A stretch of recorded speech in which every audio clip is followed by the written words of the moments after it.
welcome particularly members of the public and journalists who are in a far-flung part of the room today. I can't actually see you there in Siberia, but you're very welcome. We really don't worry. Rotherham District Chair. Yes, no, we know Linda. Yeah, we've met her before. She's not a public. Can we ask about the Well, we'll think about how we might rearrange you another time rather than do it today. And also just to remind you that we are being filmed, so if anybody doesn't want to appear on film, please leave the room now. Are there any apologies? Well, we've got the Chief Constable who's on leave. Yes, and Dave Hartley and Lauren Holtney are on mandatory training that they need to do to keep their accreditations for various public order things.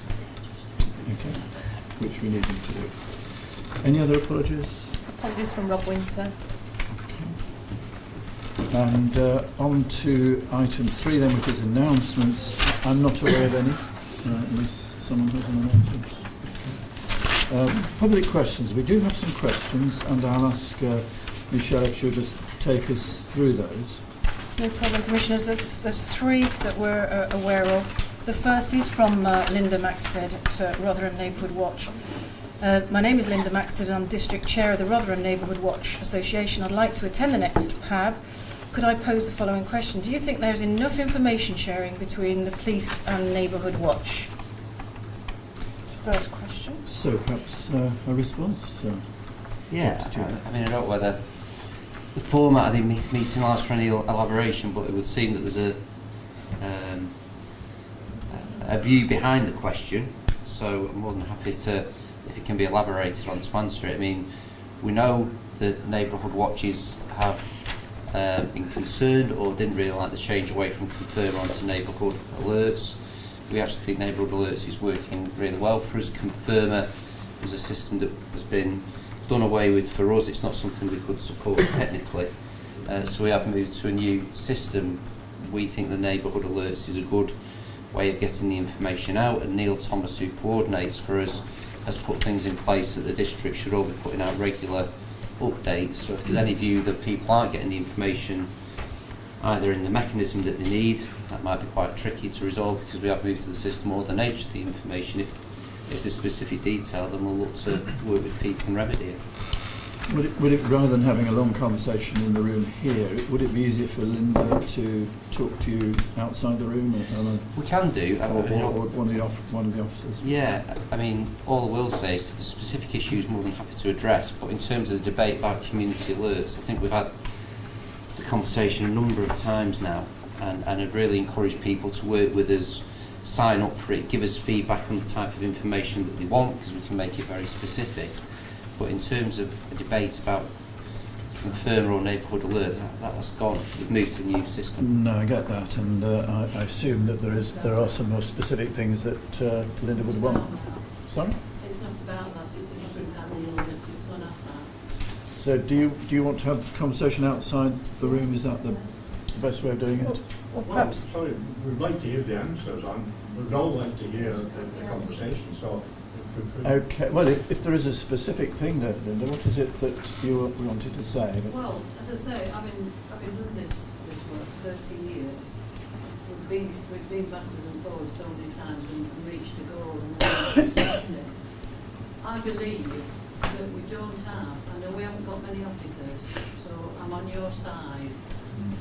I know all about that, but I was trying to get in touch with a couple, I was trying to cross border about burglaries over the last week or so, with distressed people who hadn't had a visit from the burglary team, or they'd come and said they'd not be able to come on either 4 days or a week, etc.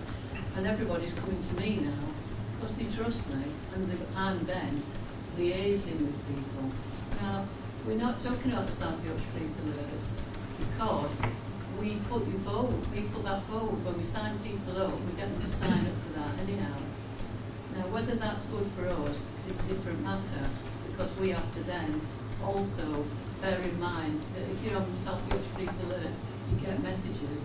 If you haven't got the facilities to do that, we've got to know that we've got to put paper out to people, and that's what we do. I don't think there's a real energy to know how much work is done by Neighbourhood Watch for you, and how many, you know, and if you know actually people in each area, because you've got lack of policing, you can't get down, you can't drill down in areas to know Yeah. people. But I thought that's what Neighbourhood Watch was for. Neighbourhood Watch is for that, but it's not to do all your work as well. No, I accept it, but I thought the whole point of Neighbourhood Watch was that you received information, you received intelligence from the people within your area, within your patch, and Well, passed in that my- on to the police. In my private area, I've got 2,500 people that I deal with. That's not Rotherham. And I'm on WhatsApp for Eastwood, and I'm working with them, and I'm working with the top of town. I don't get any petrol money, I don't get any help.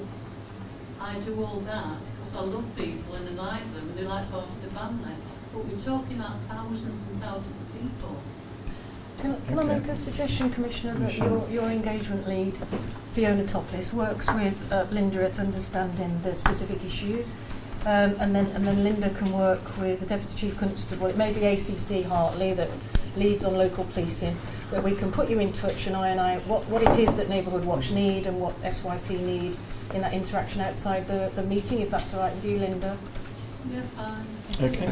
I mean, we do have, I mean, if there is communication that's not getting through, then we need to know, because the whole premise of us putting neighbourhood teams in is that you've got your locally identified people with an inspector and a structure underneath them who are to do that very communication. So the thing that I'd be interested to know is the relationship you've got with your local neighbourhood team.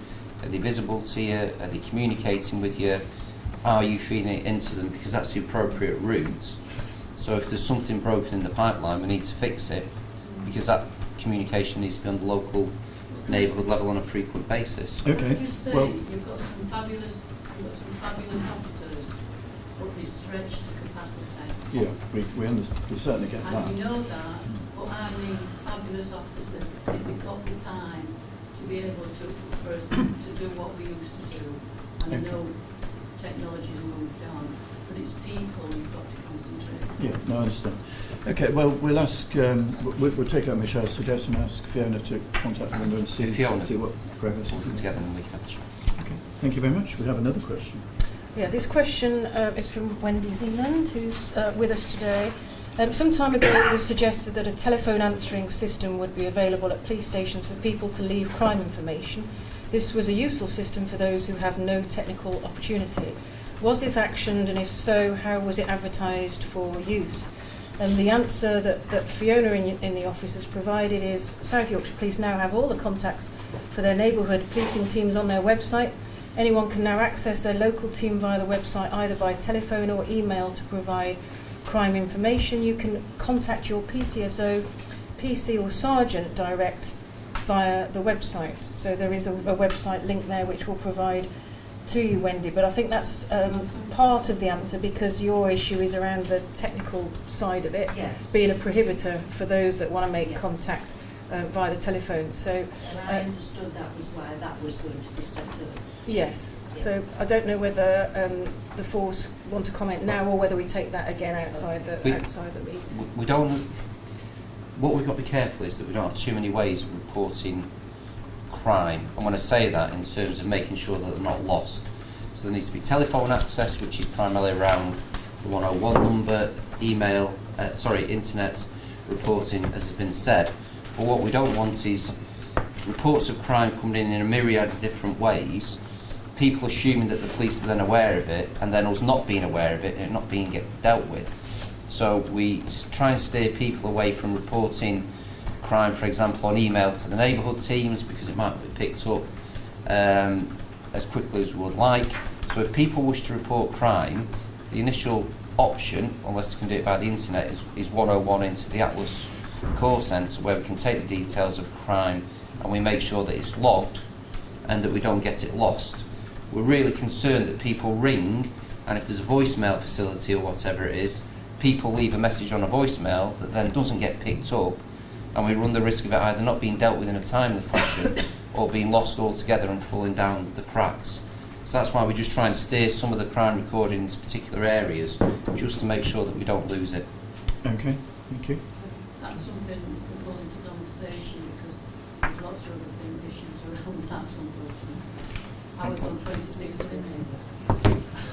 Well, we'll ask Fiona to talk to you about these issues, and we'll take that outside the meeting. And thank you for that. There's a third. There is a third question. This one's from Alan Cooley, who's also here today. Public questions have been on your agenda for some time, but in my experience, these have been rare. Has the OPCC team looked into this to identify reasons why? Alan then puts forward a number of suggested hypotheses as to why that might be. If the OPCC is still scrutinising this, I'd like to offer my comments as an active member of the public and several community groups. And Alan, we've just launched our new website, and we'd like to work with you in relation to how we can advertise the need for public questions to engage with this process better, so we can work again with you outside the meeting through Fiona about that. But I think you'll have seen today that we've had 3 public questions. We do also get questions through the PCC's correspondence process, so we get quite a number of pieces of correspondence every single day to the Commissioner. So public questions at this meeting is one thing, but of course the Commissioner is always answering questions from members of the public, and he has public engagement events at which he's posed questions as well. Yes, the main point of this is the questions I'm referring to are more generic questions, how the system works. We don't want to get too much involved in individual issues. And you said there's a lot of little private meetings where public questions are probably asked and answered, and those answers don't get into the public domain unless I don't know the answers that have already been given. So what I would try and separate is individual issues which are generic questions, and I'd like to see these generic questions put on the table somewhere, and I say, look, is this the way forward? No, I understand that, and Michelle will arrange to have a word with you around that. In fact, when I go to community meetings and the like and do get asked questions, that is often reported, and so that goes up on our website as well. But you're right, I mean, most of the questions I get are individual rather than generic in that sense, and there's someone in my office who is doing that full time, and that's their job, so we're constantly getting questions. But we try to ensure that if something comes up in a community meeting, a pact, a TARA, whatever it may be, meeting with councillors, and it raises a general issue, we try and make sure that that's reported in a wider sense. Just as an example of that, we attended a local meeting last night, and Andy Foster is there raising awareness of what he calls cybercrime, and we made the point that he's doing a little bit of a job up saying who's the person responsible for this out of the police for cybercrime, and the name was mentioned, Claire Hanks. Now, I've never heard of Claire Hanks, I don't know who she is, but we were told last night that she is the focus for cybercrime, that's internet fraud. Now that's one of the issues when we get into more detail. I'd like to expand it a bit more because I think the police are looking at crime, burglaries, car crime, but there's a heck of a lot of thousands of pounds disappearing from bank accounts due to criminals getting access, and we don't think yet South Yorkshire Police have caught up with this problem. The reference is action fraud, which is run by Thames Valley Police. I'm not sure that's completely true, because I've visited those people who are dealing with cybercrime, so I know there is an entire unit of people operating there. But you're right in the sense of raising awareness of all this is a big issue, and of course there are campaigns every so often around that. Mark, you wanted to say something? Yeah, I mean, Action Fraud isn't run by Thames Valley, it's a national organisation, that's the national policy, that's the way of reporting it. We do take, there's different types of cybercrime, there's cyber-enabled crime, there's actual cybercrime. So if you're talking about financial crime enabled by the internet, then we've got a very good, robust approach, Operation Signature, where we look not just to identify crime on site, but in terms of vulnerability. And I think it's one of the things that HMIC have just been in with us. We're pretty impressed with in terms of how our crime support hub actually identifies people and deals with it. So there is a good story to tell. Hopefully you've not been a victim of any sort of online fraud. If you have, then that will be engaged with you. But in terms of making people aware of everything that we do, it does get quite tricky. Obviously the PCC and his team hold us to account for how we deal with those things. HMIC have just been inspecting us, hold us to account. So I appreciate the interest and you want to understand how it is, but it's quite difficult for us to tell everyone everything that we do and give that level of detail. So if the specific queries, we're more than happy, and this is the forum really to put the questions. Nothing gets filtered out here, they all come to us. So if there was particular issues or interests about it, I'd suggest this would be the forum. And we have had reports here about, specifically around cybercrime. It's in the police and crime plan for the coming year, and no doubt there'll be reports going forward. Okay, Yes, thank you very I much. realise you've done a very good job. Our growth, we're all connected with Neighbourhood Watch actually in a different way. We're the link between the public and the police effectively, and our difficulty is we're not quite sure what's happening ourselves. So I welcome this opportunity to get closer to you so I can clarify in my mind what's going on and I can broadcast that further down the line. Okay. So thanks for your time. Well, thank you for that, and we'll work with you around that and, Is there and any the other particular issues. date about this next? I think if you I'll talk to you straight after the meeting, after the Alan. meeting. Yeah, Okay. okay, thank you. Thank you very much. That was item 4 then, public questions. Urgent items number 5, not aware of any urgent items.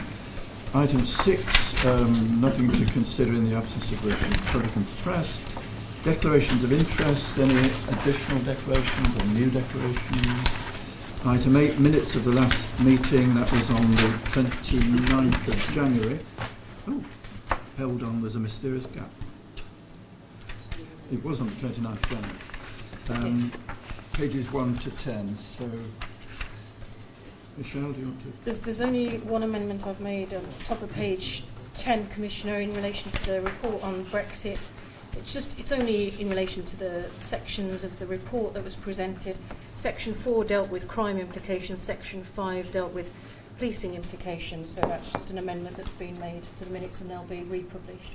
Okay. Any other issues about accuracy or spelling mistakes? Okay. So, matters arising and actions from the minutes, that's pages 11 and 12. Or 11, I think.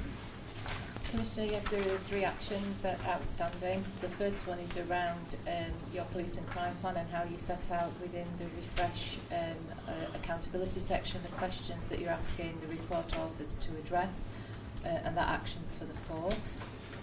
Yeah, You want to we have update done, and we give the OPCC sites of the written responses in advance of the meeting, so I'm sure between us, if there's anything that we're not covering, you'll give us the feedback and then we'll amend it before the meeting.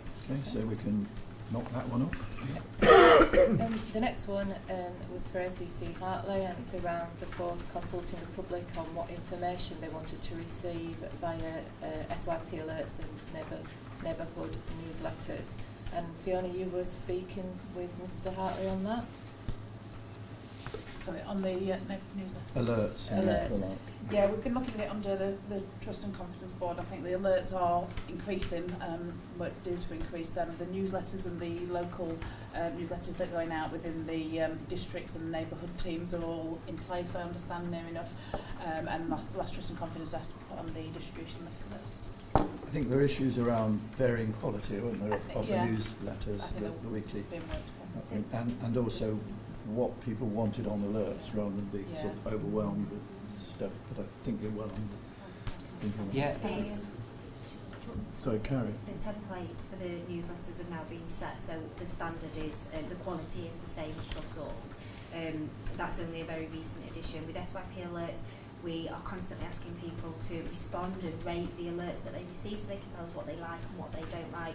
We can see trends within that, and that's currently being fed into street skills, so that officers hear, there's about 2,000 officers going through there, they hear everything that they need to know about how to improve street skill, SYP alerts. hopefully it's one of the benefits of the community alert system that it can give us that feedback, and as Carrie says, that goes directly into the training that we do to the officers. Street skills is the ongoing training that we give all officers to give them up-to-date legislation or training or policies, but part of what we've built in is actually feedback from the public about the issues that concern them. Okay, thank you very much. Thanks. And the And last the third action, Alan, is around the force considering the number of people that were identified as vulnerable where they didn't attend, and they were going to provide you with some practical examples. Yeah, we've looked at this. This was a survey, and on first reading it's quite concerning. I think actually the figures are not as worrying as first May have portrayed, because we're actually over-recording vulnerability. So of the 61, I'll just explain what I mean by that. So of the 61 in the dip sample that were identified as vulnerable, when we looked at them, 38 of those, actually 63%, shouldn't have been classed as vulnerable. I think officers have been drummed into about searching for vulnerability, so there is now a tendency for them to over-record. We'd actually rather it be that way. I'd rather them be misidentifying too much vulnerability than not, because at least then we're considering it and taking into account whether people need some specific support. Of that, the majority recorded unnecessarily as vulnerable were either as repeat victims or as being elderly. Now, there's a flag on it to identify people.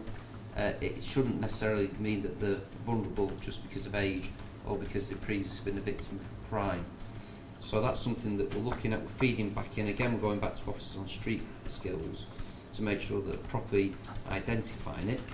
But in terms of officers taking reports against the vulnerability assessment framework, we would much rather them identify someone erroneously, and then we can always come back down rather than miss the vulnerability, if that makes sense. Well, it's sort of, except if you're so overwhelmed with people who are not really vulnerable, then people start to get cynical about what vulnerability means, don't they? Or at least, do you see what I mean? I don't think they're being No, overwhelmed. cynical's the wrong word, They're completing the assessment framework, so they'll have to go through a process every time they deal with a victim of crime to try and look for vulnerability. The officers at the scene or initial points of contact are recording people as vulnerable, but then on review we're subsequently identifying they're not vulnerable per se. So we're actually identifying too many. No, I get that, but if you're identifying too many who are as vulnerable, who are not vulnerable, Yeah. As people begin to respond, that will have consequences. Yeah, that's in the something. system.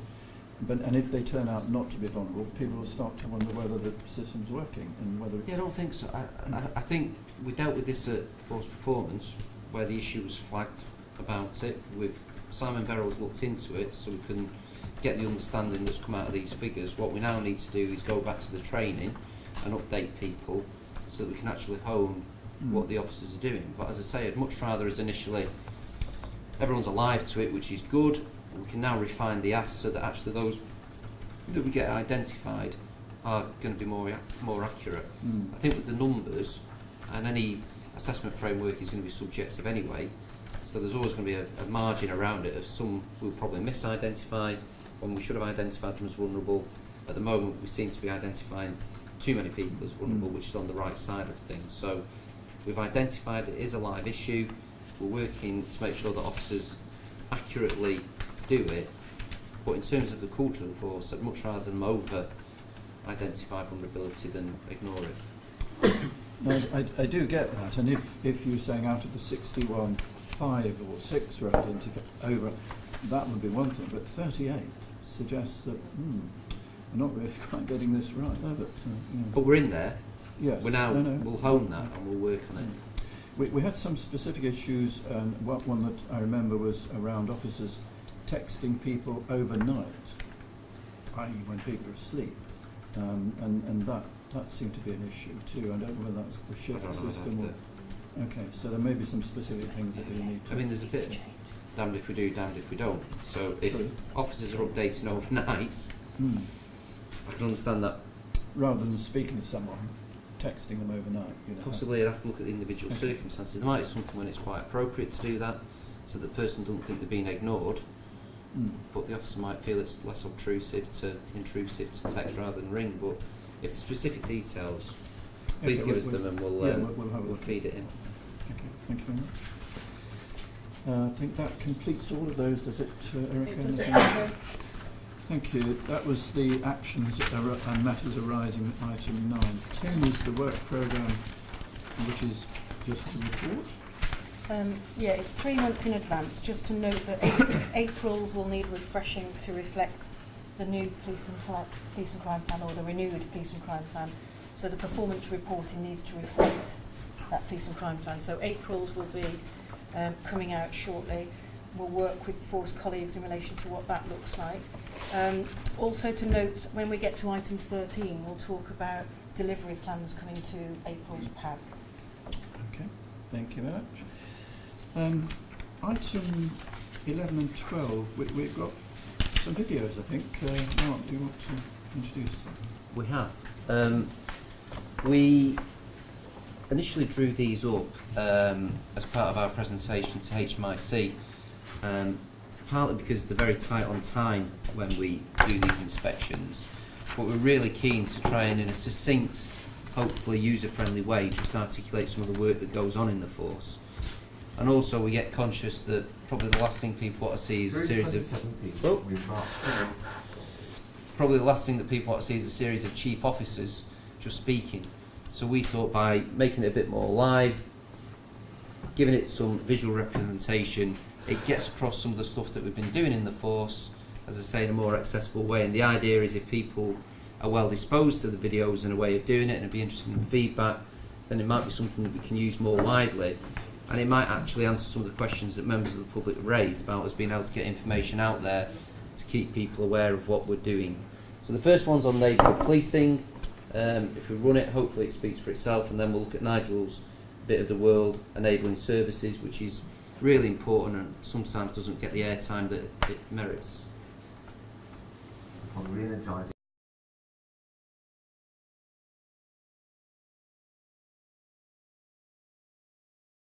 Okay, so that's the first one. Just a bit of an Thank you. shot. Yeah, no, it's, Happy for any feedback if you think it's a useful yeah. medium or... Well, it certainly was well received by HMI, I think, wasn't it? As we're giving a good snapshot. I mean, it's good to have pictures as well as the words. Yes. Do you want to go on with the enabling Nigel, services? do you want to introduce yours, or do you just want to roll Just VT? roll VT. Always wanted to say that. Right. Come on, Eric, you say it if you want. No, Nigel did.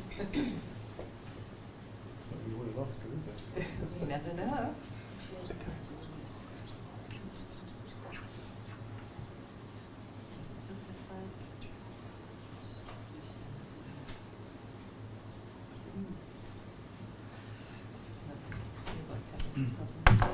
I think the background to the enabling services area was in relation to the precept proposal, Commissioner, that you'd made to the Police and Crime panel, and comments by the panel in relation to maximising the use of frontline resources, increasing the number of officers.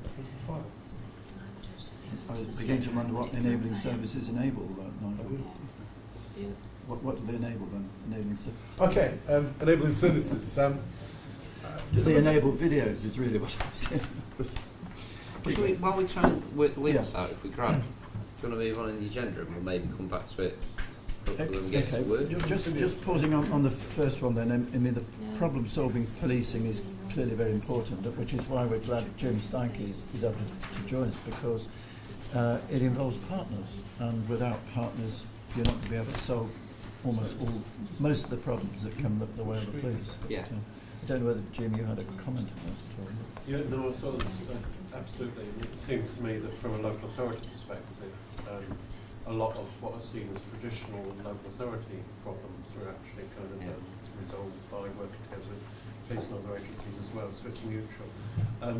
I just referring back to the example there, because I think that was very interesting. The issue of low-level sex offending. There is no such a thing, but you know what I mean.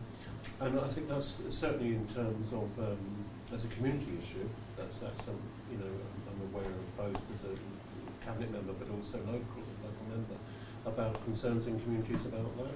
About how you kind of get the proportionate kind of response to that. It seems to me really important that it's not something that's being dealt with at out up there somewhere, you know, Yeah. that there is actually kind of quite a lot of people with, you know, sex offender convictions living in the community, and it's how you kind of get a proportionate response to that through neighbourhood policing. So I thought that was a really good example. It's not just reassuring people about burglary, etc., but it's actually about concerns about people who are themselves quite vulnerable in terms of the community as well, in terms of vigilantes. So I think one, problem solving is really important to us, because it's about we've only been able to create the neighbourhood teams really by reducing some demand on the response teams, because we've not got more officers. I mean, we've announced that we're going to try and increase the establishment with the support of the Commissioner over the next couple of years and ongoing. But initially, to be able to provide the neighbourhood teams, we've had to reduce demand to free up capacity in the response teams to take people off response to put them in neighbourhoods. And it's quite a difficult balancing act to actually get it right. The only way we do that is by reducing areas of demand. So the neighbourhood teams are really key to doing that demand reduction, understanding what happens at a location and working. So we gave the training to them by Sylvia Chenry and other people just to make sure that we've got the tools, and we did that with partners, so it's a joint effort. I think the point about the sex offenders in the community is a really illustrative one. The number of sex offenders has grown massively. It's going to continue to grow.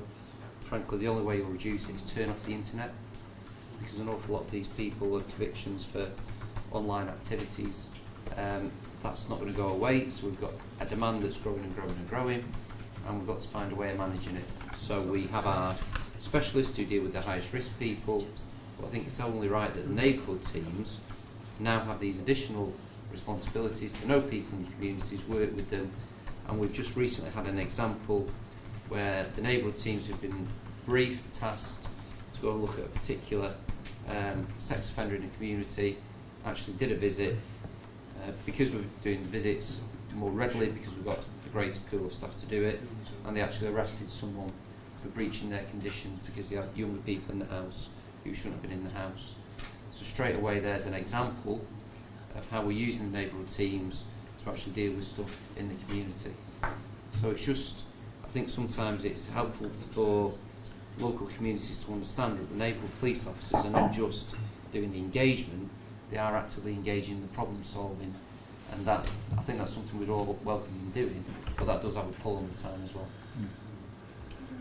Jeremy. I just welcome that, but what I would say is I don't think it's just the community, you know, speaking frankly about in terms, I think it's actually officers from other agencies, including the local authority, need to understand the kind of debts that you're getting into in terms of working with very difficult situations, and including vulnerable people. And picking up your earlier point, is that's why I think it's important that in terms of the, you know, actually kind of if you're identifying people as vulnerable, you're making sure that it's the correct, as much as possible, the correct identification, because the issue you're facing is potentially no different from, say, what the housing plus officers have, where you have, you know, you're trying to identify those most vulnerable, and if you're working with people who aren't that vulnerable, it actually undermines the whole system. So I'd agree with you, it needs to be kind of right first time. But I do think it's the benefits of neighbourhood policing, I think, are really kind of starting to get felt through that joint work. It's good to know that, because this has been a big switch in resources and allocation of numbers of officers in the last year or so. So, okay, thank you. We're trying to get the CD out. What we've done, we've created the shortcut on the desktop, but it's needing the CD to play it. Okay. So Nigel's just going to have to get the CD. So we'll leave that and come back to it if we can. Okay. So moving on in our agenda then, we'll leave item 12 and go on to 13, which is the Police and Crime Plan renewal, and this is pages 17 to 44. Obviously we've seen this before in an earlier iteration, but we're now at the point where this is complete. So, Michelle, do you want to say a brief word about Yeah, this? and it will only be a brief word because this report, a version of it, and the plan has developed and been at previous PABs. The most recent information is contained at at section 3.5, which records the recommendations of the Police and Crime Panel from their 4th of February meeting. Under the Police Reform and Social Responsibility Act 2011, you take your police and crime plan or any renewal of it to the panel for their comment. I know you have an independent member of the panel, Alan Carter, here today, so he can see that the comments that were made by the panel at 3.5 have been reflected in the drafting. So what is annexed is the final version of the plan. It's already with your design and print people to look at publishing that on your website and hard copy to take around. Could I just draw then attention to the next step section? So can we just pause on that for a moment, Michelle, because the Police and Crime Panel, who of course have to give their assent to the precept as well, which they did, but they also passed a comment saying that they wanted more police officers, in addition to the 55 that were mentioned as the increase over and above the present establishment. And they asked me to speak to the Chief Constable about that, in effect to reopen the budget. I did speak to the Chief Constable about that, and we agreed that it was probably not possible to do that at this time. We'd already set the precept at the maximum that you could do that, so any increase in police officer numbers would require us either to dip into reserves or for the police to find savings elsewhere. Since we'd already asked you to find savings elsewhere, and that had been not an easy task to do, we didn't feel that this was something that was reasonable or feasible to do at this time. And also, when you take on new officers, you've got to recognise that they need training, they need equipment, they need you need to be able to put them, inexperienced officers, alongside experienced officers for a period of time. That's a degree of planning which you'd already put in for the 55 who are coming. And also we noticed that over the course of the coming year, something like 200 officers, I think, are leaving or retiring. And again, you've got a whole swathes of new officers coming in over, nothing to do now with the 55, but simply in the course of normal business. So we didn't think it was feasible to do what the Police and Crime Panel had suggested. So I've written back to the chair of the Police and Crime Panel, and there are some copies of that June which we can pass around so that people can see. So it was a considered, yes, thank you, pass them on. It was a considered response, and we did take it very seriously, and I wanted the Police and Crime Panel to know we'd taken it seriously, but we don't feel that we can Since the period of this time, do what they were asking for at this time.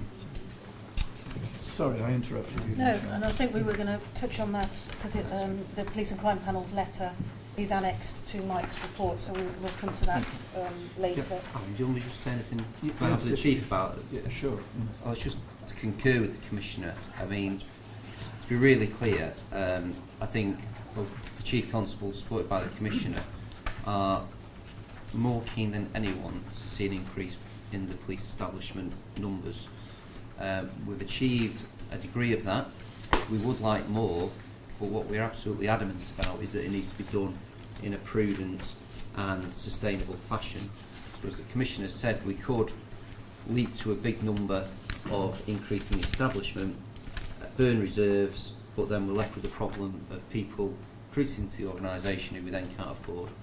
That then forces us into probably drastic measures to find savings elsewhere, which inevitably, when the organisation's budget is around 85% people, would then fall on police support staff, which is not something we would wish to do or rush to do, because we need to make sure that as we make changes, they're thought through, sustainable, affordable, and that we don't end in a boom and bust situation where we've bought things that we can't afford and then we need to lose them. And as the Commissioner says, it's not just the cost of the officers themselves.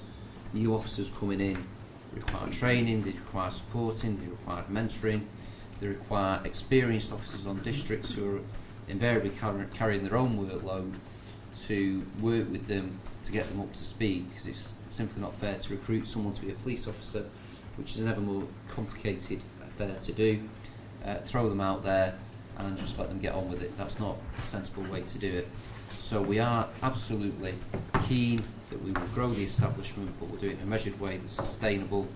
We have regular discussions with the Commissioner to make sure that we're just doing that, and we do have twos and fro's about how many we can do, what we can do and when we can do it. So we are all pulling in the same direction, but as I say, the determination is there to do it in a sustainable, sensible way. Police officers always get younger year by year. I mean, I think we're getting older, aren't we? Well, that's the issue.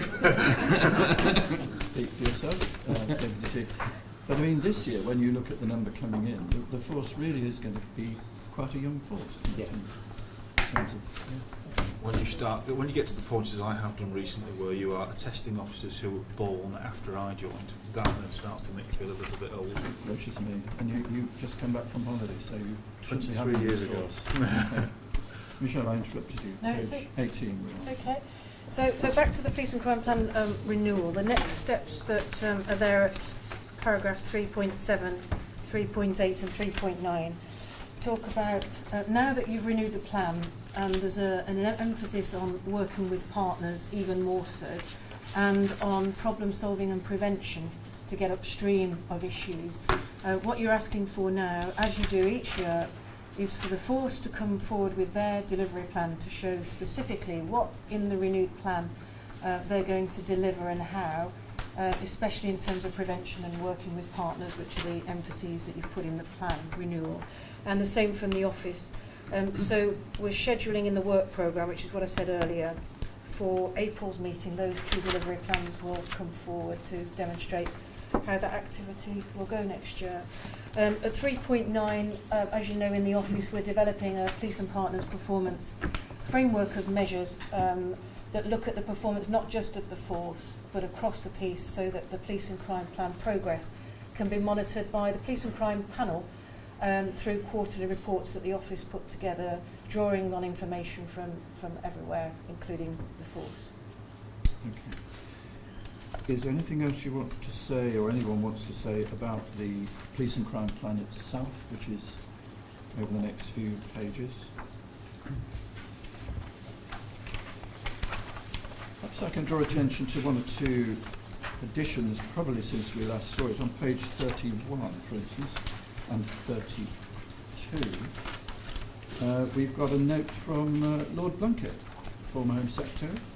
There's a generous reference to myself and the Chief Constable in the first paragraph, but the second paragraph, more particularly, he's talking about the importance of partnership working, which again underlines that theme that we've already spoken about this morning. And perhaps on page 34, since that interests me quite a bit, is the small grant scheme, which I think has been very successful, and particularly the micro grant schemes that we've had running now with the Barnsley Chronicle and the Rotherham Advertiser, for getting really quite small sums of money out of the door to some of the smaller community groups and organisations across South Yorkshire, and it's just made the difference between them being able to do something or not do something. Things like summer activities for young people, football clubs, boxing clubs, martial arts groups and the like. And I think I'm very grateful to the Barnsley Chronicle and the Rotherham Advertiser for doing that, because in a sense they've done all the administration for us and relieved us of that burden, but it's got a lot of quite small sums out of the door to groups, and it's been very gratifying to go around and see what a difference that has made to them. Any other questions? If not, can we accept the Police Crime Plan, do whatever we need to do with it, publish it, and we look forward to the delivery plan from the force. And my thanks to everybody who's been involved in putting the Police Crime Plan together. Thank you. So, item 14 then is the budget and council tax precept, 45 onwards. Michael, is this you? It is, yes. I'll introduce this, Commissioner. So, attached to item 14 then is a summary of the budget and the council tax precept increase proposals for 2019-20 for the sort of formal approval then of the budget and council tax increase. I'm not going to labour the detail in the numbers in the report because this is the same budget and the same council tax precept proposal that was discussed at January's meeting of PAB. And in brief summary, that reflects the government's, the Home Office's settlement for 2019-20, the year ahead, which reflected an increase in grant to South Yorkshire of around £6 million, and in common with all other PCCs, the flexibility to increase the precept by an amount equivalent to £24 on a Band D property. That increase in resources then was going towards then all the increase in grant, all the £6 million was effectively going towards funding an increase in pension costs for police officers, and also then the additional precepts we're proposing to increase the council tax by, going towards the increase in police officers, with 55 additional police officers, which we've just referred to earlier on this agenda, and also towards the cost of our legacy issues associated with Hillsborough and historic CSC in Rotherham, with a net cost of around £7 million in next year's budget for those. All that in the mix together, the increase in resources to us from government and through local taxation, local taxpayers through the council tax, it still means though that we need to use some reserves, £2.6 million worth to balance the budget for next year. We discussed those in much more detail at the last meeting of PAB. Since the last meeting of PAB, this budget and the council tax proposal have been to the Police and Crime Panel, and we've just touched on this a few minutes ago then in terms of their meeting on the 4th of February, where they voted to accept the proposal with some recommendations around looking to, wherever possible, increase police officer numbers further than the 55 proposed, and we've just had that discussion around that issue. There are a number of appendices to the report, 7 in total, and the first one is a copy of a letter from the Police and Crime Panel. The Commissioner just passed around his response to that. Appendix 2 sets out the financial forecasts each year, starting with next year's budget up to the financial year 2023-24, so looking 5 years ahead, our best estimates in terms of our income and expenditure. Appendix 3 just had a little more detail than in terms of the areas of growth and cost pressures and the savings proposals that are actually included in next year's budget. Appendix 4 summarises the precept levels with the recommended increase reflected. So we mentioned that £24 equivalent on a Band D property. Only 7% of properties in South Yorkshire are actually in Band D.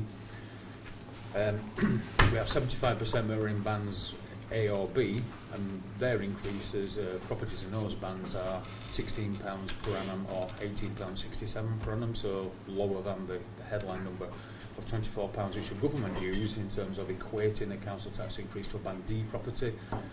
But as I say, only 7% of our properties are actually in Band D in South Yorkshire. There are 3 further appendices which are quite technical and quite detailed, and the next one, Appendix 5, a reserve strategy.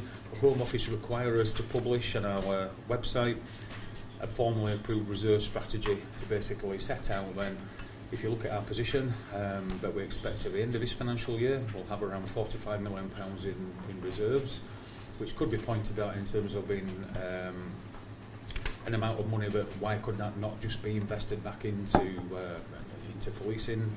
Then the answer is it's not as simple as that, because we have issues then whereby firstly the legacy issues, and those legacy issues in terms of settling the civil claims and supporting operations Stovewood in Rotherham to 2023-24, and our legacy issues then will consume around £30 million worth of reserves over the life of our medium-term resources strategy. We need to have an insurance reserve prudently, that's itemised within the reserve strategy, and then a prudent level of reserves, a kind of rainy day contingency against unexpected cost pressures in our general reserve. And there's a table within reserve strategy that matches the medium-term reserve strategy to 2023-24, shows the reserves going out effectively being consumed by the legacy issues from our earmarked reserves, but shows that we can maintain a level of general reserve over the life of the MTRS then that fits with the SIPFA's recommendation around 5% of our turnover, effectively 5% of our annual budget each year. Appendix 6 is a treasury management strategy, which is a technical document covering effectively how we manage our cash. The audit committee, the JIAC, Joint Independent Audit Committee, will review this document in more detail and give its view in terms of its appropriateness. This is just here for some further information and approval by the Commissioner then. So we may have cash in the bank overnight and invest that to generate some interest income. So it just describes the kind of processes we'll take towards our investments moving forward, and equally in the longer term in supporting longer term borrowing but support a capital programme moving forward for more fundamental transformational type projects and programmes. Just finally then, as I'm discussing capital, for the first time I bring forward a capital strategy. SIPFA have a requirement for local authorities and similar bodies such as ourselves then to formally bring forward for approval a capital strategy. I'll keep this simple. A couple of things that I want to emphasise from this. One of the key aims is then to just demonstrate how we plan for our capital over the same over the same forward plans, forward term as our strategic planning, and also our revenue budget planning that's in Appendix 2, the medium-term resource strategy. So there's a capital programme to 2023-24 attached, along with our expected borrowing costs and our strategy for that borrowing and what the charge into the revenue budget each year will be associated by that. The capital strategy is fed by the service and the service requirements, and it's cross-referenced in the strategy how the estates and strategy, the IT strategy and the vehicle fleet strategy are each key components of our capital programme in each year moving forward, and there are some tables that finally summarise all that. That's as much as I was going to say on the capital strategy, only other than the published strategy in front of you. We're one small amendment which I'm proposing to make to it in terms of adding in a sentence in terms of how our asset management plans devolved out in service areas within the force, and I'll just reflect that in the final draft that you formally then approve, Commissioner. Okay. Thank you very much. Most of the information that's in here we've seen before, so there shouldn't be any surprises there to people. I have to say that this year I did find it quite difficult to make the decision to set the precept at the maximum, because it was doubling where we were last year, and I'm very aware of the fact there are a lot of families in South Yorkshire who struggle financially at this time. I'm glad to say that in the event the public was supportive of this in the consultations that we held. The 4 district council leaders all supported the proposals that are here, and the police and crime panel also supported the proposals that are here. That is not universally true for PCCs across the country. Some of them have real struggles with any one of those groups of people. So my grateful thanks to everybody who has been supportive. But we do recognise that what is down here as you look forward does require the police to go on making savings. There's no question about that if we're going to balance the books in the future. So there is some work to be done by the Joint Independent Audit Committee to make sure that they're on track. And we have to have a very prudent eye, as you say all the time, on reserves, what's happening to the reserves, because the sheer scale of the legacy issues could tip us into a very difficult position at any moment if we don't get particularly help from central government around those. In terms of what people actually pay in South Yorkshire, it's not Band D. We're not a Band D part of the world. We're a Band A and Band B part of the world, and most people, therefore, the actual increases per week are 31p for a Band A and 36p for a Band B. Even so, it is a big increase for people. Is there anything, Nigel, that you wanted to add at all from? No, I think Michael's covered it all. Thank you. Oh, that's very good. Anybody else? Comments? If not, can we do whatever we need to do? Is it accept the recommendations in that? Next year, though, I think we've got to produce a document, Michael, which doesn't have appendices to appendices. My head was spinning by the time I Yes, the so end of that one. you enjoyed looking at Appendix A to Appendix 5. Something like Yeah. that. Yes, we got there in the end. Right. I'll call it an annex. So we're going back to enabling. Thank you very much. We're going back to enabling services and look at the video. Before we do it, So that's what we're going to see. I was gonna, yeah, I'll tell you, well, Nigel can tell you if he wants a bit, but I just wanted to pick up actually, based on what you said, Commissioner, about the need for us to be prudent with the money. And one of the things that people will always say is, well, if you want more police officers, cut some other stuff. Well, it ain't that easy to cut some other stuff, and the bit that we're going to show now around enabling services is some of the absolutely core functions that an organisation and a police force needs to actually be able to do it effectively. So, as we've said, if people, for example, want more police officers, well, one of the biggest recruiters... Police has delivered. One of the biggest areas of recruitment or staff for our police staff is in Atlas Court. But we know there's issues about timeliness of picking up calls with Atlas Court. So is the answer that we cut people in Atlas Court to provide more police officers, but that impacts the service? Likely, does it help us if we then have more people in Atlas Court but no police officers go to the jobs? So that there are some difficult decisions to make. We try and do them as best we can to balance those competing aims. And as I say, I was going to speak afterwards, but I thought I'd just preface this, because as you look through the video, you know, which bit of this would you cut? Because this is all fundamental, crucial stuff that we need. No, you're absolutely right. When I was talking to the Chief Constable about the request from the Police and Crime Panel for additional numbers, then the obvious place to look at were the 450 people in Atlas Court. That is a very big chunk of the workforce. You'd have to take somebody from there, or resources from there, in order to increase the numbers. But then you've set up another set of problems for yourself. So it is a matter of balance, isn't it, and getting that right. Nigel, you want to... Yeah, I think the term enabling services, I think, is a totally unnatural term. It's one which people generally don't use. Certainly not one used in the private sector. It's one which the police service has invented in recent years. What's the better one? And I think resourcing or whatever, support services is still a better title. And people often forget that actually some of the services are frontline, like Mark's mentioned, Atlas Court. So you take our vehicle fleet. Our vehicle fleet is a key part of that, and we have about 30 people maintain our 700 vehicles, and about 97% of those are on the road at any one time. And of course, if those vehicles aren't properly maintained, people don't get to incidents.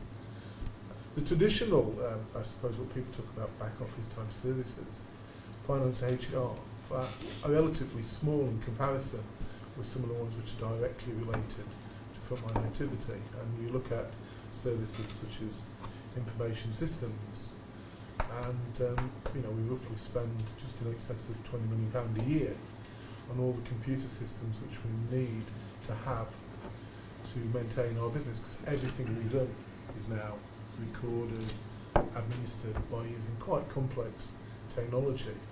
And to get a frontline officer to an incident, it normally requires a telephone call, a computer system, radios, mobile phones linked to cars to get people to the incidents. And all that complexity is often forgotten. HMIC look at certain parts of it, and at the same time, we have to make sure we buy in a certain manner. And as a region, we've got the second largest procurement team in the country, where as the 4 forces in Yorkshire and Humberside, and increasingly the 7 forces in Yorkshire and Humberside, we buy together to get a volume of purchase to make sure we're buying at the best rates. And indeed our region, we are now the national lead for actually buying all cars from the police service.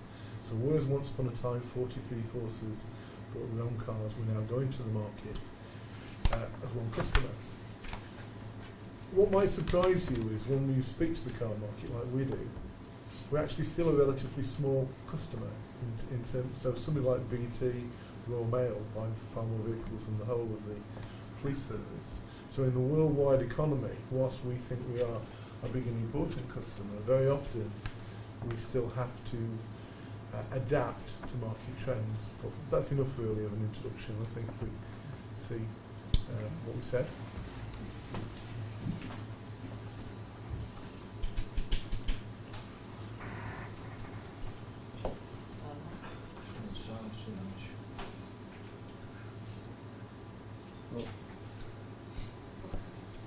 We were working a minute ago. £54 million of savings.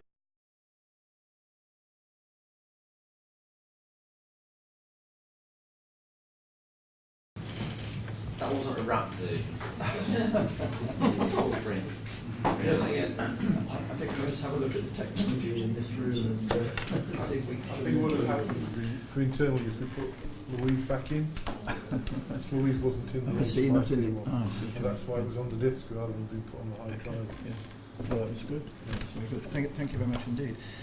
Just by way of comment, I think it shows the extraordinary amount of work that's been going on in the organisation in almost every area over the past 12 months or more, and it is quite astonishing to see it when you bring it all together in that way. Very impressive. And some real gains, cashable savings, but also savings of more efficient working. And I'm very pleased to see the collaboration with the fire service, which is going, I think, very well, because I chair the joint board there. And again, some cashable savings, but also better working together of the two organisations. That's all very impressive. So I think the point, you can't lose the point as well, that a lot of those things create a platform for greater things to come. So vehicle telematics would revolutionise the way that we use our vehicle fleet, both in terms of its effectiveness and its efficiency. Digital evidence management system will revolutionise the way that we manage vast amount of digital evidence that we gather now, and the way that we circulate that with the CPS and the courts and the defence community as well. So some of those investments are not only improving today, they give us a real sort of platform for tomorrow as well. So as you move to a telematics force, that enables you to not only know where cars are at any one time or what they're doing, but also things like fuel efficiency is measured. It gives us a whole range of data that we'll be able to look at, where vehicles are at particular times of the day, are they in the right places, how fast are they getting to jobs, be able to not only look at the pure sort of timing that you get from a logging hours call, but to really understand where the vehicles are, how they're being driven and everything. Yeah, so a lot of data. Thank you. Thank you very much indeed. That was enabling services at item 12, but we're down to item 15 now, which is forced performance against serious and organised crime. Pages 105 to 112 is the report, and Tim, this is to you. That's me. I won't go through the paper line by line on the assumption that everyone's read it. I think the starting point in terms of serious organised crime, and I know that whenever this comes up, I do re-emphasise this. Only some years ago, serious and organised crime was effectively the preserve of a specialised force level team that would be targeting the most well organised and high impact criminals that exist within the county. That approach is very much no longer the case in South Yorkshire Police. And whilst I will talk about our specialised capability shortly, sitting at the heart of our fight against serious organised crime in the county are our neighbourhood teams, and the additional investment that we've made in neighbourhood teams over the last few years, some extra 200 officers going into neighbourhoods, and we talk about neighbourhood policing with a purpose. That is the single greatest investment that we've made to tackle serious and organised crime in the county. And when we talk about neighbourhood policing with a purpose, there's an absolute expectation on those officers that are now in neighbourhoods that they understand who are the organised crime groups that impact on their neighbourhoods, what is the intelligence requirements around those organised crime groups, and they have an absolute clarity and understanding about what their role is in tackling them. So you'll see from the paper we currently have 43 active organised crime groups within the county, comprising of, and these numbers shift on a month-by-month basis depending who's put into prison, who's not, people who come in and out of organised crime, up to about 360 individuals involved in it. Now, each one of those 43 organised crime groups is mapped, and the way that we map them is through a regional unit based within the ROCU to achieve consistency. So they're mapped so we know who they are, what the primary threat is, and the secondary threat, if there is one, that they pose, and what risk do they pose to the public. Every single one of those organised crime groups has a local responsible owner. Many of those sit within districts and sit at neighbourhoods, and the very top end, those that present the highest level of risk, are owned by our serious and organised crime units that sits within specialist crime services. But where we are now compared to where we were a few years ago, there's absolute clarity of ownership. There is clarity of governance at both a local force and a regional level that enables us to have a real impact on serious and organised crime within the county. It's probably worth mentioning at this juncture, in the recent HMIC inspection, they didn't inspect us in relation to serious and organised crime. And that's because we've been good at it for some time now, and they know that we're good at it, and it's not one of the areas for improvement that they've identified in the force. It was of some disappointment to us that they didn't inspect it on this occasion, because we believe now that we're moving from good to outstanding in terms of the way that we deal with this. In terms of the regional organised crime unit and our relationship with the ROCU, that's a really important part of how we tackle serious and organised crime, because serious and organised crime doesn't stop at a neighbourhood or a district or even a force boundary. Organised crime groups span both the region and nationally, and we have a really effective relationship with both the regional organised crime units and the National Crime Agency in the way that we deal with that. And the ROCU is the absolute. We have a strategic tasking process based within the ROCU, and that's our pinch point really, where we can task both ROCU assets and request assets, and we do request assets from the National Crime Agency on whenever we need them to tackle specific problems. Across the ROCU network, there's a series of threat reduction groups that exist that we are active participants in, and they range across the whole range of different themes. So we've got one for child sex exploitation, one for modern slavery, one for drugs, one for firearms, one for economic crime, one for serious acquisitive crime. And each of our thematic leads in all those areas contributes to those groups, and indeed some of those groups we actually chair on behalf of the region. Clearly, tackling organised crime can't be done by the police alone, and that's been recognised for a long time here in South Yorkshire. But we've strengthened that significantly over the last 18 months. Each district now has a serious and organised crime partnership board that has a good level of participation from a range of local partners. We've also got a force level organised crime partnership board that's chaired by the head of crime that brings together partners at a strategic level. And what we are now seeing is the development of joint tactical teams at a local level, police and partners co-located, working together to actually deliver some real impact on some of these groups. The two areas where that is most advanced, and it's because of the nature of the threat, is at Sheffield and at Doncaster. And if you look at particularly at Doncaster, some of the impact we've had on organised crime groups in the Mexborough area, there's real,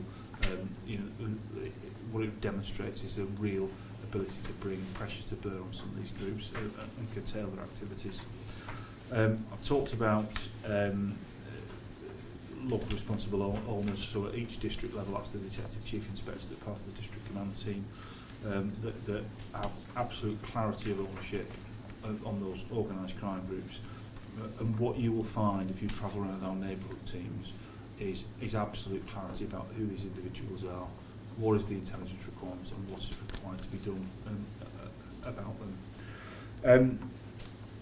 In terms of the impacts that we're having, over the last quarter, 3 months from October to December, you'll note in the report 128 recorded disruptions. Now, disruptions can be anything from warrants executed to cars seized, to people arrested, to people prosecuted.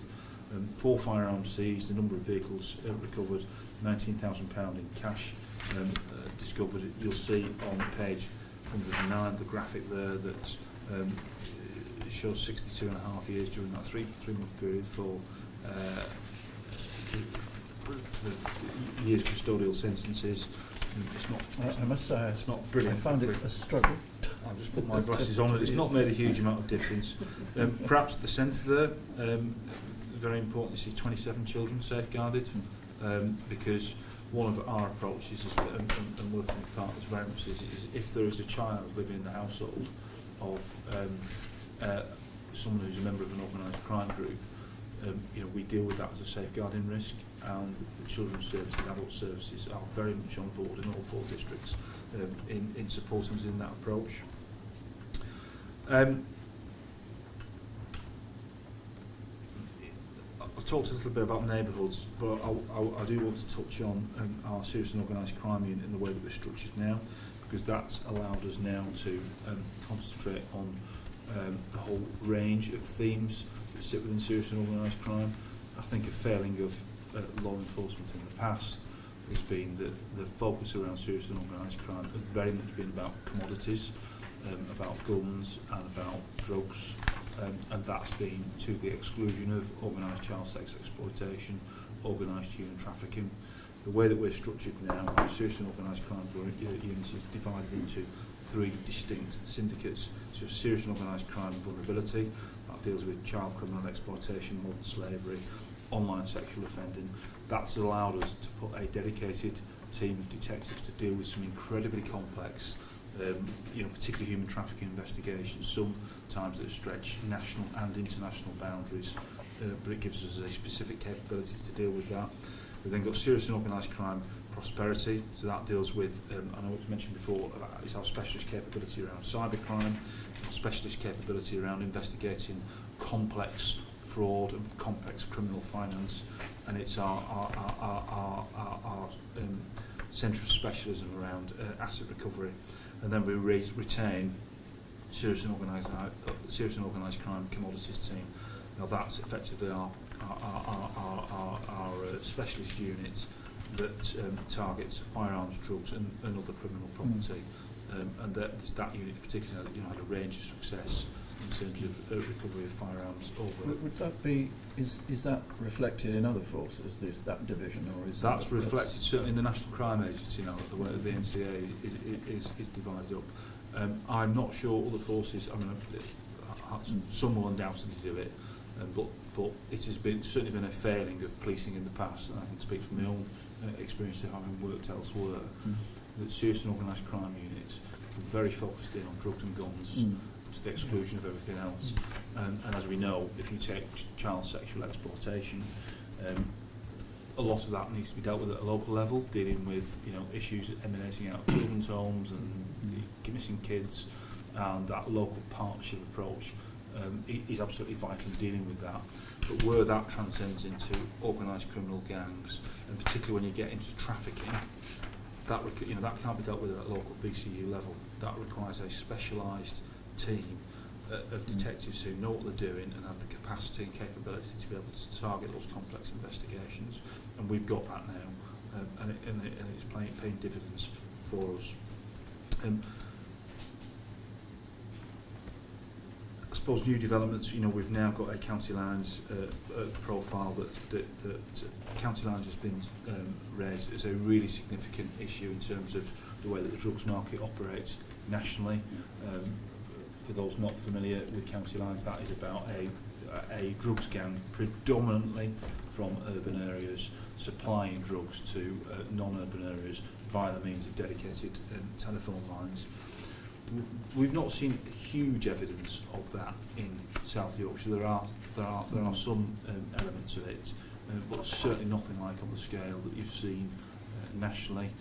And even within the region, if I look at some of the issues that North Yorkshire Police are dealing with, particularly with issues in Scarborough and places like that, we haven't seen that on the same scale. What we do see is some evidence of that methodology being used across district boundaries.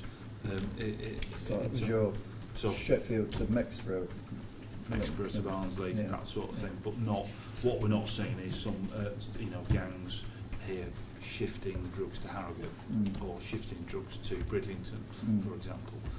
You do see elements of that elsewhere in the country.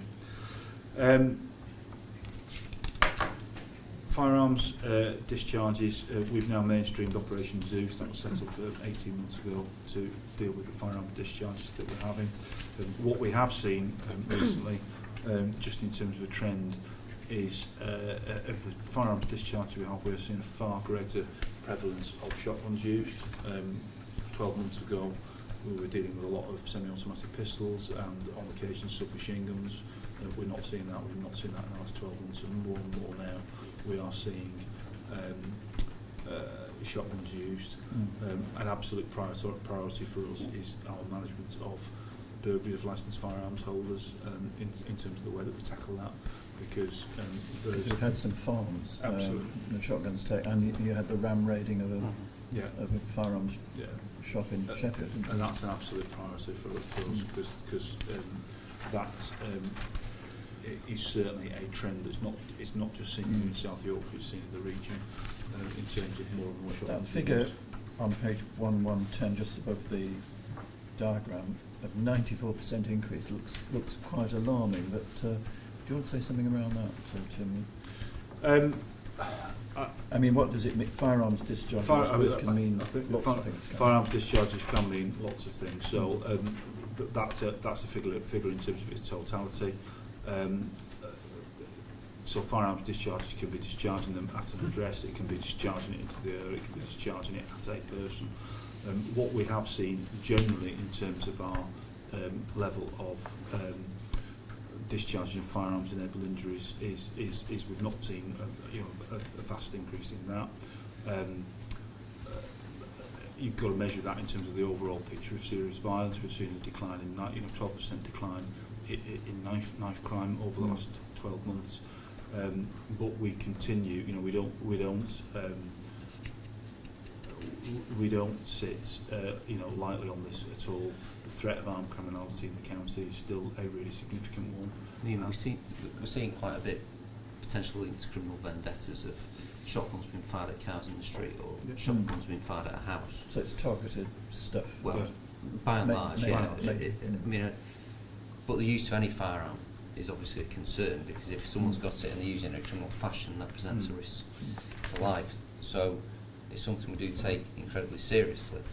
What we've seen, Tim's mentioned the change in the type of weapon being used, is the calculated use of firearms to kill and seriously injure people. So, as I said, any use of firearm is a concern. Typically, it's crime-related issues with criminals using firearms against criminals, and we have seen them used, as I say, probably a good proportion of the increase is around discharging a shotgun at an unintended vehicle or a house. But any firearm discharge is a concern. And this is mainly related to the drugs market. Would that be true to say, or is that not? Yeah, generally, I think that would typically be the case. But you do also see firearms on occasions used as what right-thinking people would just think of as just such trivial matters, where someone's taken offence or is trying to prove a point. So I think drugs trade is a driver, but the issue is once firearms are there, they're available to be used, and sometimes it might be on things that no right-thinking person would ever consider. What's the explanation then for the decline of the handgun and the shotgun making its greater appearance? Is that just the availability of these weapons, or? I think, well, the first thing is we had an awful lot of success in removing handguns from the illegal handguns from the street. Certainly in this county, if you look at where we were 12 months ago, we had a really significant number of firearms seized, and we can, by virtue of our ballistics intelligence, we can plot these guns that they fall back to how many firearms are out there, and we had seized a lot of them. It's a national trend, so some of that is about the degree to which at a national level that law enforcement's having success in terms of, I think, preventing them coming into the country. And the issue is that there are many shotguns in the community that are available.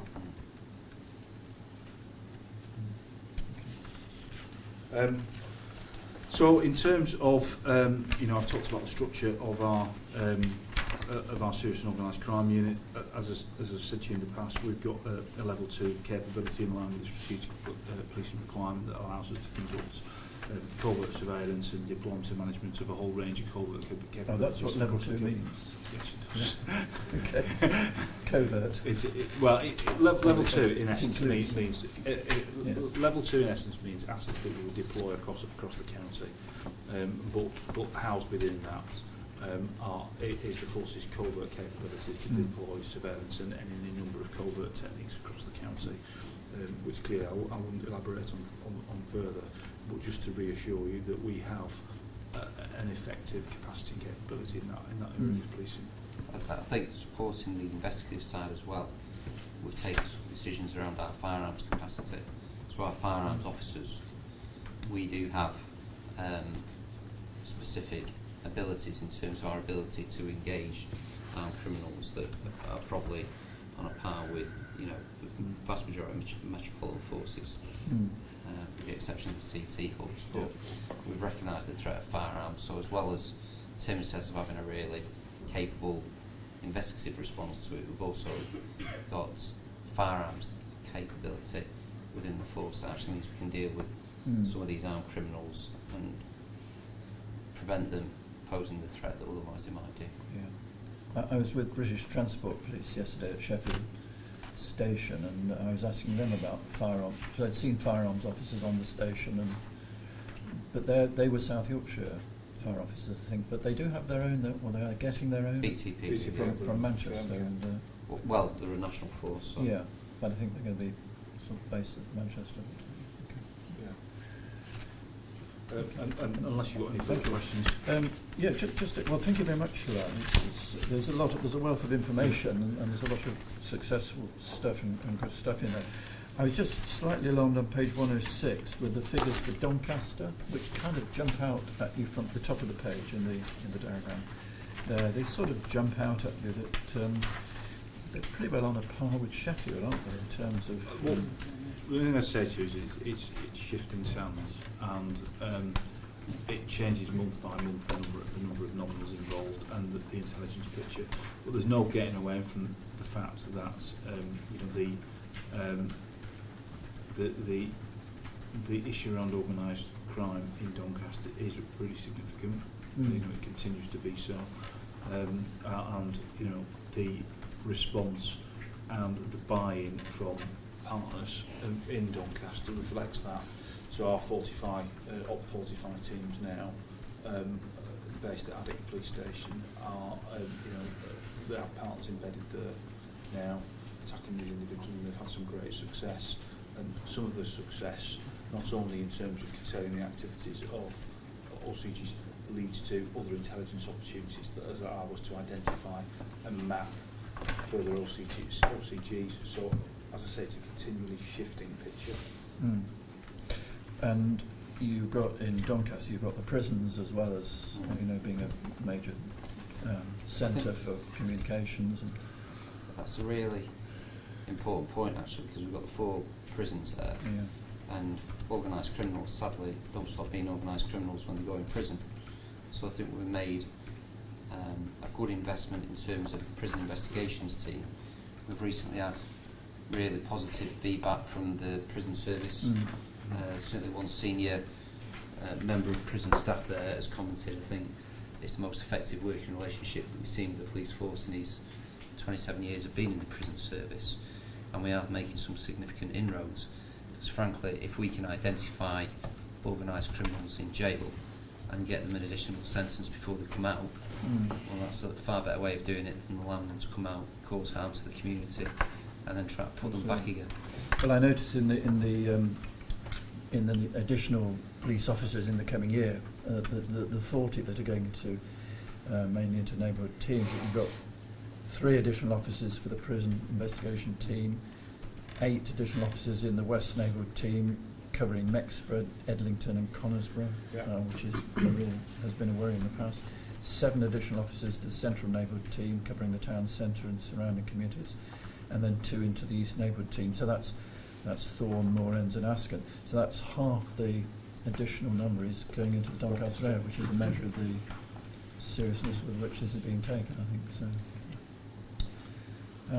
Any other comments from anybody?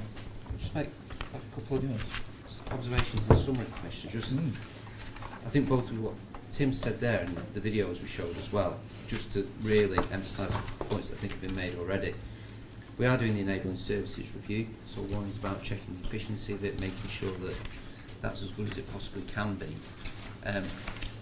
we've got the aspiration to increase the number of police officers, and clearly if we can derive any savings in terms of financial terms from that review, that will be invested in officer numbers.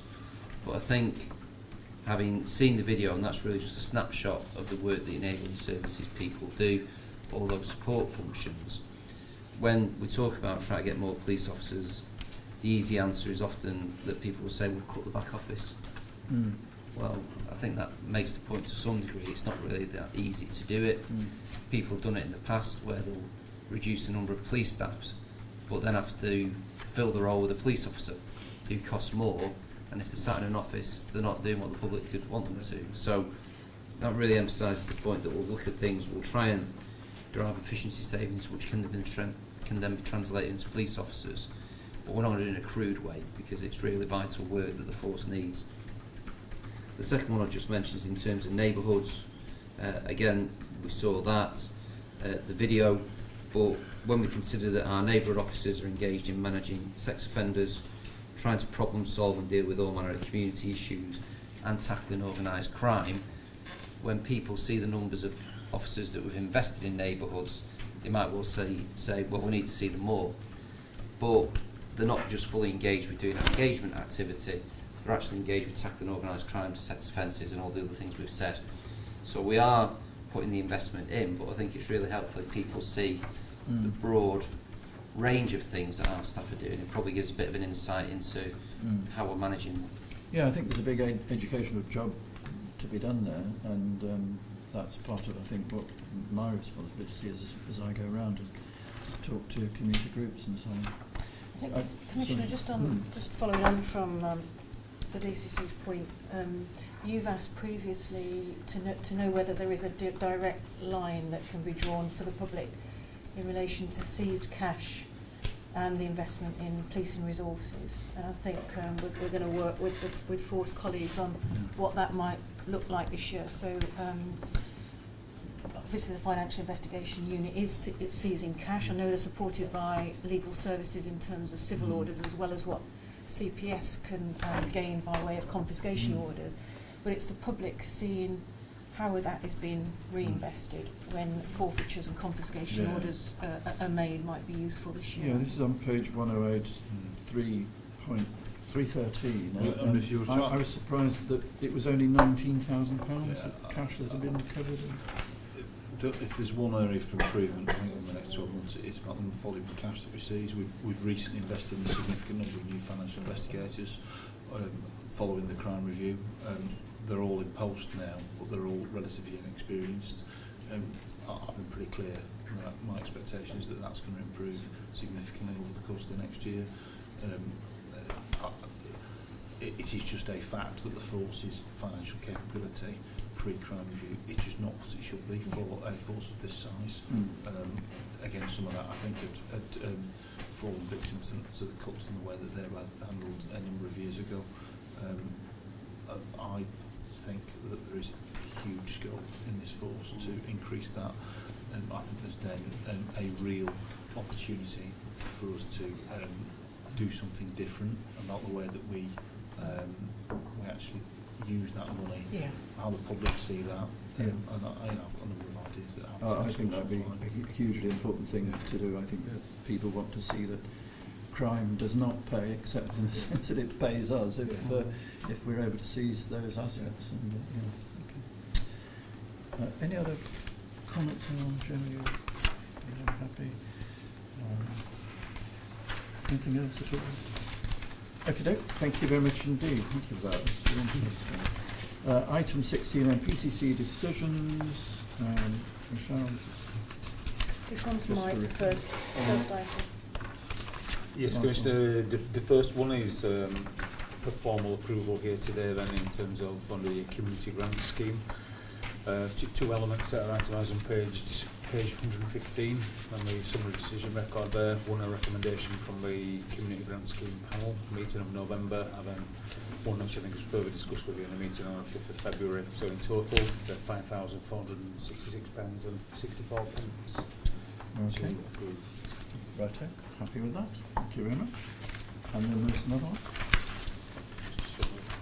So the next one is the standard report 16B. Commissioner at item 16B, yes. So there's been 2 decisions made by you out of PAB. First of one was a hearing that you're entitled to make under the regulations, the Police Pensions Amendment Regulations 2011, where there's been police officer misconduct or criminal activity. You are entitled to forfeit that police officer's pension with Home Secretary approval, and then you have to determine the percentage of that. So you've done that in one case, and then there's the other decision in relation to Agile Working Project.